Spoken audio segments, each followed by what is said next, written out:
मेरे प्यारे दोस्तों नमस्कार। औरतों को तो भगवान भी नहीं समझ सका। यह एक ऐसा वाक्य है जिसे हम सब ने अपनी जिंदगी में सैकड़ों बार सुना है। कभी किसी चौराहे पर चाय की चुस्की लेते हुए पुरुषों को इस पर ठाके लगाते देखा है, तो कभी किसी टूटते हुए रिश्ते के मोड़ पर पति को हताश होकर अपनी पत्नी से यह कहते हुए सुना है। लेकिन क्या सचमुच उस परम पिता परमेश्वर के लिए, जिसने आकाश गंगाएं बनाई, जिसने जन्म और मृत्यु का चक्कर रचा, उसके लिए अपनी ही एक छोटी सी रचना, एक स्त्री को समझना असंभव हो गया? क्या ईश्वर वाकई हार गया था, या फिर इस बात के पीछे इंसान की सोच से परे कोई बहुत गहरा, बहुत पवित्र और उतना ही भावुक रहस्य छिपा है? आज की यह कहानी किसी किताब के पन्नों से नहीं है, बल्कि यह जीवन के उस कड़वे और भावुक सच से जुड़ी है, जिसे सुनने के बाद आपकी रूह कांप जाएगी और स्त्री को देखने का आपका नजरिया हमेशा हमेशा के लिए बदल जाएगा। तो यह कहानी है माधव की। माधव अपने पूरे इलाके का सबसे बेहतरीन मूर्तिकार था। पत्थर का एक बेजान टुकड़ा जब माधव के हाथों की हथौड़ी और छेनी से गुजरता तो ऐसे लगता था मानो वो पत्थर अभी बोल पड़ेगा। माधव जितना बड़ा कलाकार था, भगवान कृष्ण का उतना ही परम भक्त भी था। लेकिन कला की दुनिया में खोए रहने वाले माधव की एक बहुत बड़ी कमी थी। वह बेहद क्रोधी, अधीर और अपनी ही धुन में रहने वाला इंसान था। उसकी शादी राधा नाम की एक बेहद शांत, सुशील और गहरे दिल की लड़की से हुई थी। राधा उस घर में बहू बनकर आई जहां माधव के बूढ़े और बीमार माता पिता रहते थे। सुबह सूरज उगने से लेकर रात के सन्नाटे तक राधा के पैर कभी थमते नहीं थे।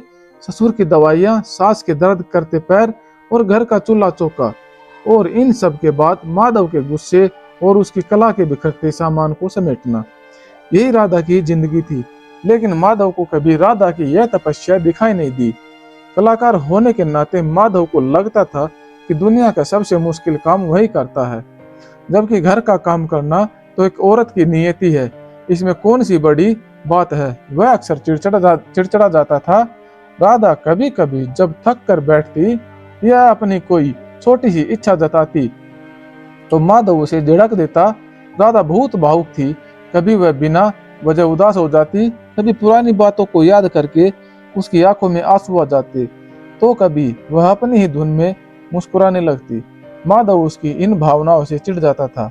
वह हमेशा कहता था कि तुम औरतों का दिमाग मेरी समझ से बाहर है। फिर एक दिन वो मनुष्य घटना आ ही गई। माधव पिछले 6 महीनों से एक बहुत बड़ी और अद्भुत मूर्ति तराश रहा था, जिसे राजा के दरबार में ले जाया जाना था। उस मूर्ति से माधव को बहुत ज्यादा उम्मीदें थी, लेकिन ऐन वक्त पर मूर्ति को अंतिम रूप देते समय पत्थर के अंदर की एक अदृश्य दरार की वजह से मूर्ति का एक हिस्सा टूटकर अलग हो गया। माधव की 6 महीने की मेहनत, उसके सपने सब एक पल में मिट्टी में मिल गए। माधव का गुस्सा 7वें आसमान पर था। वह नफरत, हताशा और पागलपन से भरा हुआ अपने घर लौटा। राधा रसोई में थी। उसने जैसे ही माधव का उतरा और गुस्से से लाल चेहरा देखा, उसका दिल दहल गया। वह बिना कुछ पूछे तुरंत दौड़कर आई और तांबे के गिलास में शीतल जल लेकर आई। उसने जैसे ही पानी का गिलास माधव की तरफ बढ़ाया, गुस्से से अंधे हो चुके माधव ने अपने हाथ के झटके से उस गिलास को दूर फेंक दिया। पानी पूरे फर्श पर बिखर गया और धातु की वह तेज आवाज पूरे घर में गूंज उठी। माधव चीख पड़ा, दूर हो जाओ मेरी नजरों के सामने से। तुम जैसी औरतें बस दूसरों का काम बिगाड़ना जानती हो। जब देखाओ तब बिना वजह सामने आ जाओगी। कभी रोने लगोगी, कभी हंसने लगोगी, कभी मौन धारण कर लोगी। आखिर चाहती क्या हो तुम? तुम्हारे इस दिल और दिमाग में चलता क्या है? आज तक कोई जान ही नहीं पाया। सच ही कहा है किसी ज्ञानी ने कि औरतों को तो खुद भगवान भी नहीं समझ पाया। तो मैं तो एक मामूली इंसान हूँ।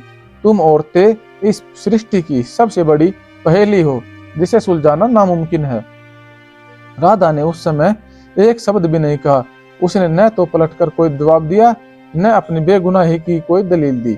उसकी बड़ी बड़ी आंखों में आंसुओं का एक सैलाब उमड़ा, लेकिन उसने अपनी साड़ी के पल्लू से उसे चुपके से पोंछ लिया, ताकि उसके बूढ़े सास ससुर और उसकी तकलीफ का पता न चले। वह चुपचाप घुटनों के बल बैठी और फर्श पर बिखरे पानी और कांच के टुकड़ों को समेटने लगी। उसकी यह खामोशी माधव को और ज्यादा चुभ गई। गुस्से में तिलमिलाता वह माधव रात के अंधेरे में घर से बाहर निकल गया और गांव के उस पुराने कृष्ण के प्रांगण में जाकर बैठ गया, जहां वह अक्सर अपनी मूर्तियां बनाता था। रात गहराती जा रही थी, चारों तरफ सन्नाटा था, सिर्फ शियार और झिंगोरों की आवाजें आ रही थी। माधव मंदिर के चबूतरे पर सिर रखकर रो रहा था। उसकी कला टूट चुकी थी और उसका वैवाहिक जीवन भी उसे एक बोझ लग रहा था। रोते रोते न जाने कब उसकी आंखें लग गई और तभी रात के ठीक 12 बजे मंदिर के गर्भगृह से एक ऐसी दिव्य और अलौकिक रोशनी निकली जिससे पूरा प्रांगण जगमगा उठा। हवाओं में चंदन और मोगरे की महक घुल गई। एक जानी पहचानी बेहद सुरीली बांस की यानी बांसुरी की धुन गूंजने लगी जो सीधे दिल को छू रही थी। माधव की आंखें खुली। उजाला इतना तेज था कि वह अपनी आंखें पूरी तरह खोल नहीं पा रहा था। जब उसने अपनी उंगलियों के बीच से देखा तो उसके होश उड़ गए। साक्षात भगवान श्री कृष्ण मोर मुकुट धारण किए, अधरों पर वहीं चीर परिचित मुस्कान लिए उसके सामने खड़े थे। माधव बदहवास होकर भगवान के चरणों में गिर पड़ा।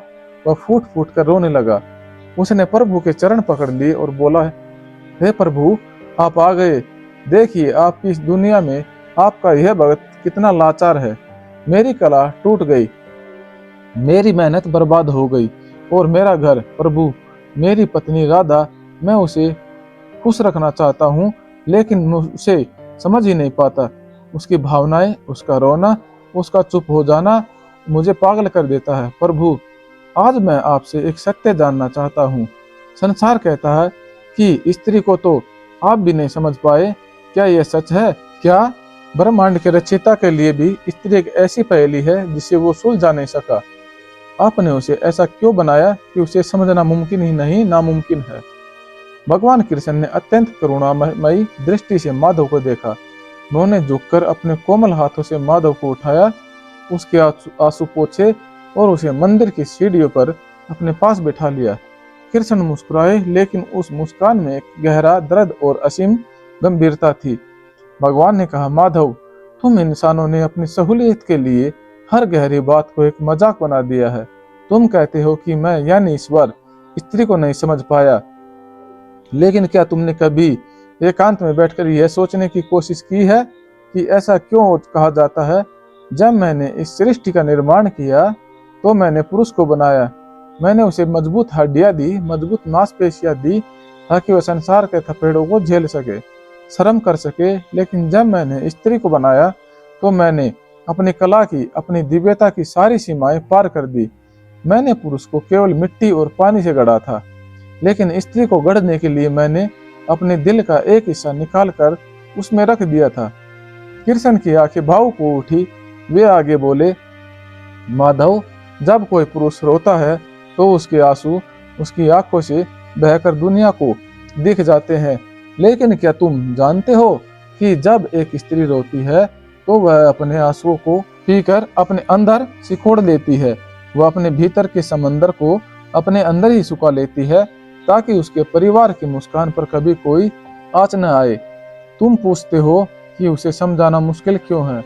माधव, क्या तुम किसी ऐसे जीव की कल्पना कर सकते हो जो खुद भूखा पेट सो जाए, लेकिन अपने हिस्से का भोजन तुम्हें खिलाकर मुस्कुराते हुए कहे कि आज मेरा व्रत है?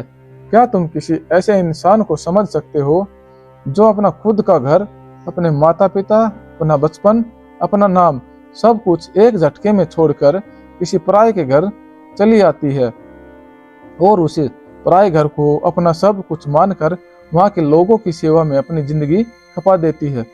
माधव, जिसे तुम ना समझ कर रहे हो वह कोई कमजोरी नहीं है। मैंने उसे ऐसी अद्भुत और अलौकिक शक्ति दी है कि वह एक नए जीवन को जन्म दे सकती है। पुरुष केवल जीवन को देख सकता है, लेकिन स्त्री जीवन को रचती है।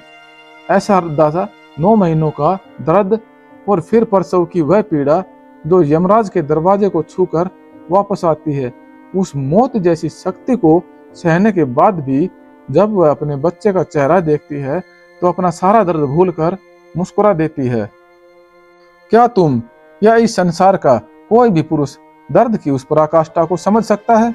पुरुष को थोड़ी सी चोट लगती है तो वह पूरी दुनिया को सिर पर उठा लेता है, लेकिन एक स्त्री अपने भीतर एक पूरा शमशान और एक पूरा ब्रह्मांड समेटे हुए चुपचाप मुस्कुराती रहती है। माधव, वह कोई पहेली नहीं है, वह साक्षात मेरी आदि शक्ति का रूप है। वह प्रकृति है, वह ममता का साक्षात ईश्वर है। माधव स्तब्ध रह गया, उसके रोंगटे खड़े हो गए थे। उसने कांपती आवाज में पूछा, प्रभु, अगर आप उसे इतना जानते हैं तो फिर यह बात किसने और क्यों कही कि औरतों को भगवान भी नहीं समझ सका? भगवान कृष्ण ने माधव के सिर पर हाथ रखा और बेहद भावुक होकर कहा, माधव, यह बात किसी पुरुष ने अपने अहंकार में नहीं कही थी। यह बात स्वयं मैंने यानी ईश्वर ने इंसान के सामने अपनी हार स्वीकार करते हुए कही थी। जब मैंने देखा कि मेरी बनाई हुई एक रचना यानी स्त्री प्रेम, त्याग, करुणा और सहनशीलता के मामले में मुझसे भी आगे निकल गई, जब मैंने देखा कि वह बिना किसी स्वार्थ के सिर्फ स्नेह के धागे से बंधकर अपनी पूरी जिंदगी दूसरों के चरणों में अर्पित कर देती है, तब मैं खुद अचंभित रह गया। मैंने तो केवल एक इंसान बनाया था, लेकिन उसके भीतर का प्रेम और मेरे ईश्वर तत्व से भी बड़ा हो गया।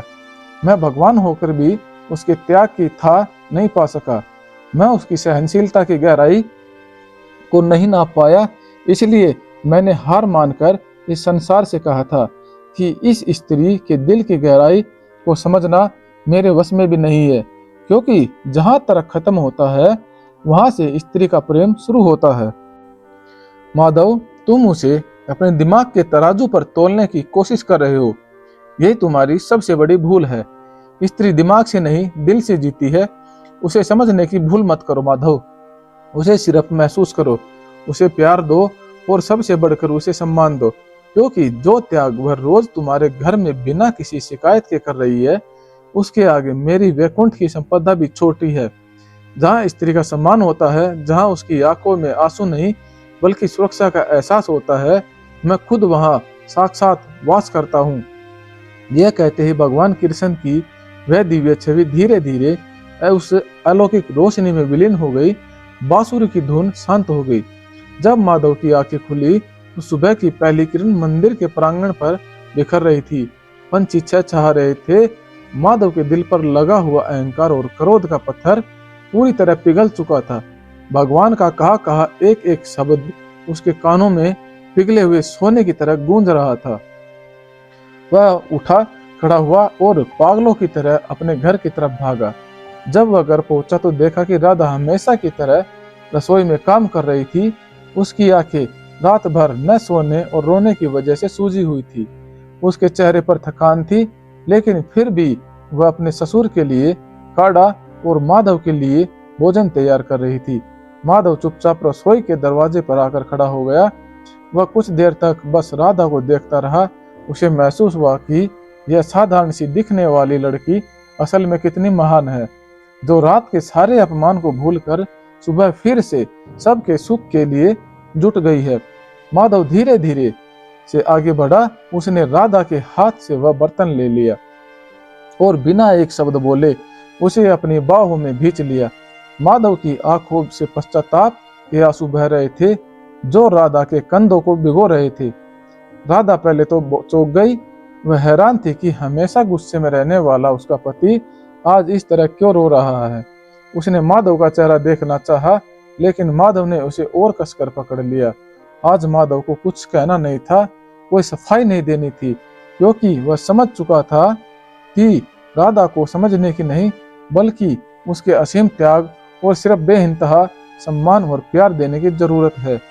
यह कहानी केवल माधव और राधा की नहीं है मेरे प्यारे दोस्तों। यह कहानी हमारे घर की उस हर औरत की है जो माँ, बहन, पत्नी या बेटी के रूप में अपनी खुशियों की आहुति देकर हमारे जीवन को रोशन करती है। अगली बार जब आपके सामने कोई यह जुमला उछाले कि औरत को तो भगवान ने भी नहीं समझ पाया, तो हंसने के बजाय गर्व से कहिएगा कि हाँ, क्योंकि वह ईश्वर की बनाई सबसे अनमोल और खूबसूरत रचना है, जिसकी ममता और त्याग के आगे खुद भगवान को भी झुकना पड़ा था। अपने घर की लक्ष्मी का सम्मान कीजिए, क्योंकि उनके खुश रहने से ही घर में ईश्वर का वास होता है। मेरे प्यारे दोस्तों, अगर आपको मेरी ये छोटी सी कहानी अगर आपको पसंद आई हो तो इसे लाइक करें, अपने दोस्तों तक शेयर करें और हमारे प्यारे से चैनल YYP को सब्सक्राइब करना ना भूलें।